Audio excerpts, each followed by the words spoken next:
आखिरी प्रश्न,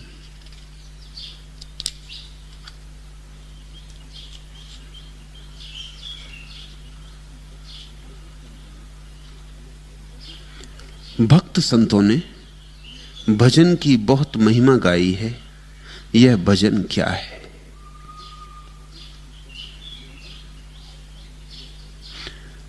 भजन है भाव का निवेदन। भजन कोई बंधी बंधाई औपचारिकता नहीं है,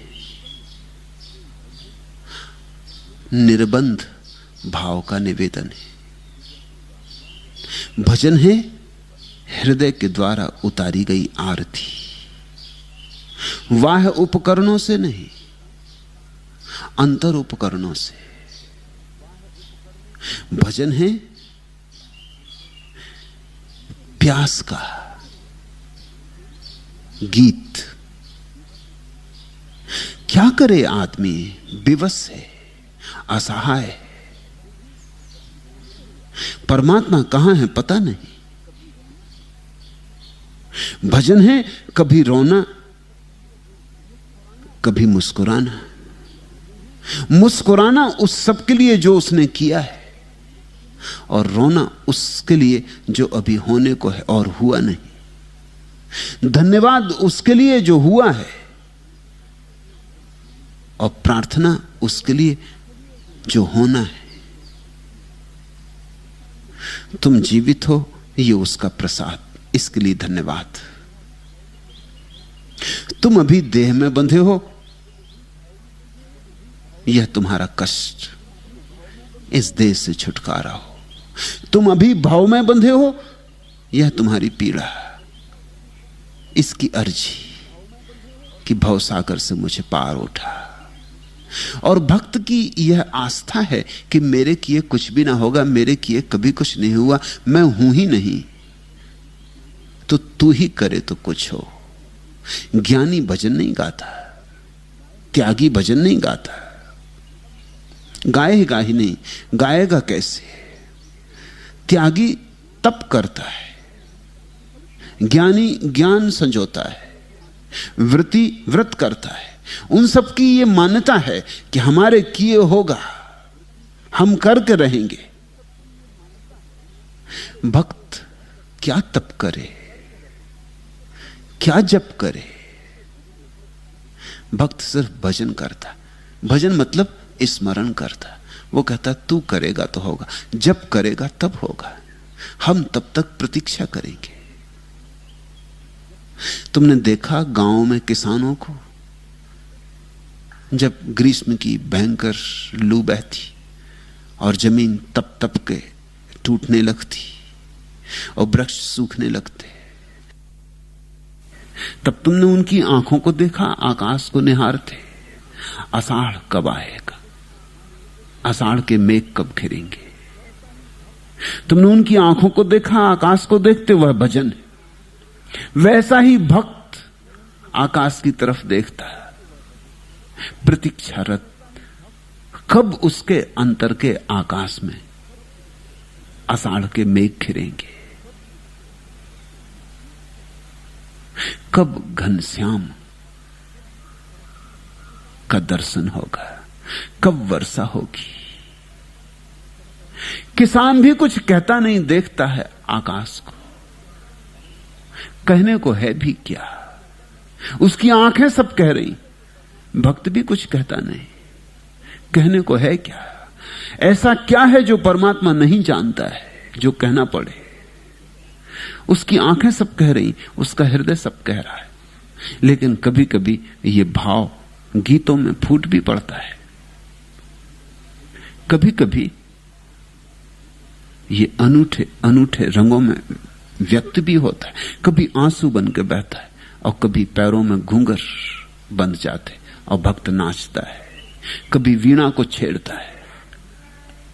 लेकिन यह होना चाहिए अनौपचारिक, ये सीखा सिखाया ना हो, ये पिटा पिटाया ना हो, ये चला चलाया ना हो, ये लकीर की फकीर आदत नहीं होनी चाहिए कि सीख लिया एक भजन और रोज उसी को घोंकते रहे। उससे कुछ भी ना होगा। कथा है, मूसा एक जंगल से गुजरते थे, यहूदी पैगंबर। उन्होंने एक आदमी को प्रार्थना करते देखा, वो बड़े चौंके। उन्होंने बहुत प्रार्थना करने वाले देखे थे, मगर ये बड़ी अजीब प्रार्थना कर रहा था। गरीब आदमी था, गड़रिया था। अब गड़रिये की प्रार्थना थी, उसके ही अंतर का भाव था। वो कह रहा था, हे प्रभु, अगर तुम मुझे मिल जाओ, ऐसा स्नान करवाऊं तुम्हें, ऐसी मालिश करूं तुम्हारी कि अगर जुएं इत्यादि तुम्हारे शरीर में पड़ गए हों, सबको धो डालो। मूसा तो बहुत चौंके की हद हो गई। ये आदमी क्या कह रहा है, जैसे ईश्वर ने स्नान ना किया हो, और ये उनके जुएं इत्यादि की बातें कर रहा है। और पैर ऐसे धो के साफ करूंगा कि बीमारी भी पड़ गई हो तो ठीक कर दूंगा। मेरे जैसी मालिश कोई कर ही नहीं सकता। और भोजन भी बना दूंगा, और रात बिस्तर भी लगा दूंगा। आखिर मूसा से ना रह गया, वो बीच में आके खड़े हो गए। उन्होंने कहा कि सुन, ना समझ, तू ये क्या कह रहा है, ये कैसी प्रार्थना कर रहा है, पहले प्रार्थना करना सीख। वो आदमी गरीब था, वो गिर पड़ा पैर पर। उसने कहा, मैं तो जानता नहीं, सीखा पढ़ा भी नहीं, आप मुझे सिखा दें। तो जो मूसा को लगता था प्रार्थना नियमबद्ध जैसी यहूदी करते हैं, वो प्रार्थना उसने समझाई कि इस तरह। उसने फिर दोबारा पूछी कि देखो, मैं भूल जाऊंगा, एक दफा और बता दो। फिर मूसा दूसरी दफे बता के जा रहे थे, वो भागा, फिर आया। उसने कहा, बस एक दफा और, क्योंकि मैं भूल जाऊंगा, ये कठिन शब्द हैं, और अगर भूल चूक हो गई तो फिर बड़ा नुकसान होगा। अब तक तो अज्ञानी था, जो करता रहा सो करता रहा, मगर अब भूल चूक नहीं सही जाएगी। अब मैं मुश्किल में पड़ जाऊंगा, तुम्हें कहां खोजूंगा। वो तो मेरी प्रार्थना थी, उसमें कुछ अड़चन ही नहीं थी, रोज अपनी बना लेता था, जो जैसी करनी थी कर लेता था। अब तो एक नियम से चलना होगा। जब मूसा बड़े प्रसन्न भाव से उसको समझा कि तीसरी बार अपने रास्ते पर चले, तो उन्होंने आकाश से एक बड़ी गंभीर गर्जना सुनी। ईश्वर बहुत नाराज था, और ईश्वर ने कहा कि सुनो, मैंने तुम्हें दुनिया में भेजा है कि तुम जो मुझसे भटक गए हैं उन्हें मुझसे मिलाना, लेकिन तुम जो मुझसे मिले हुए हैं उनको भटका रहे हो। तुम वापस जाके उस आदमी से क्षमा मांगो। वो अकेला है इस प्रांत में जो प्रार्थना जानता है। उसका भाव तो देखो, उसका प्रेम तो देखो।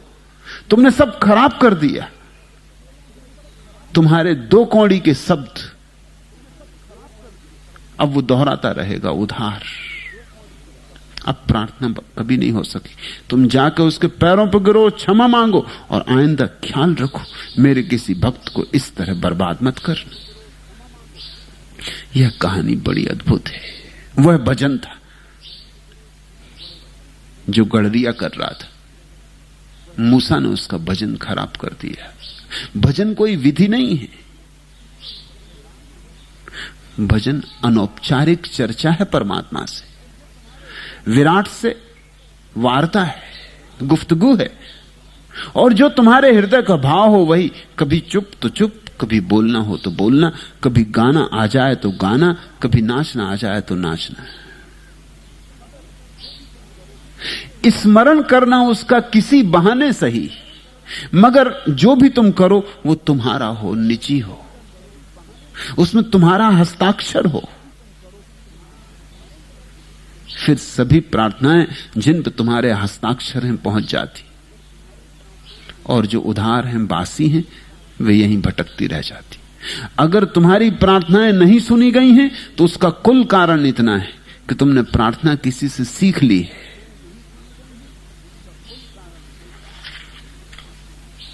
सीखने में ही भूल हो जाती है।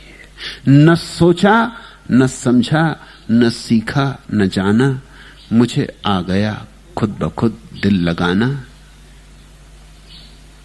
प्रार्थना, भजन, खुद ब खुद दिल लगाना। जबां पर लगी हैं वफाओं की मोहरें, खामोशी मेरी कह रही है फसाना। कभी मौन भी हो जाता है। भजन मस्ती है। तुमने पूछा भक्त संतों ने भजन की बहुत महिमा गाई। यह भजन क्या है?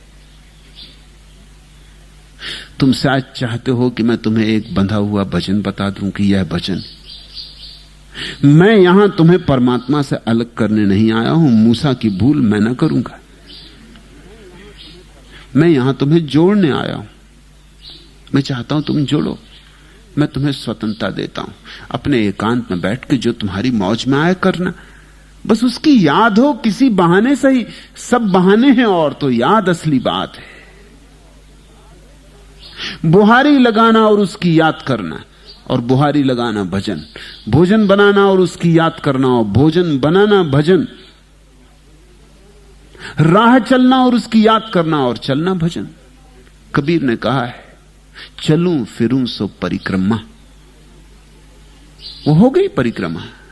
खाऊं पीऊं सो सेवा। वो जो मैं खा पी लेता हूं वो भी उसी को लगाया हुआ भोग है। वो और कहां जाना है? भजन एक सहज स्वाभाविक जीवन है जिसमें परमात्मा की याद थिरकती है। बस याद थिरकती रहे। फिर तुम क्या करते हो इससे बहुत भेद नहीं पड़ता। उस करने में परमात्मा की ज्योति भीतर जलती रहे। प्रत्येक कृत्य भजन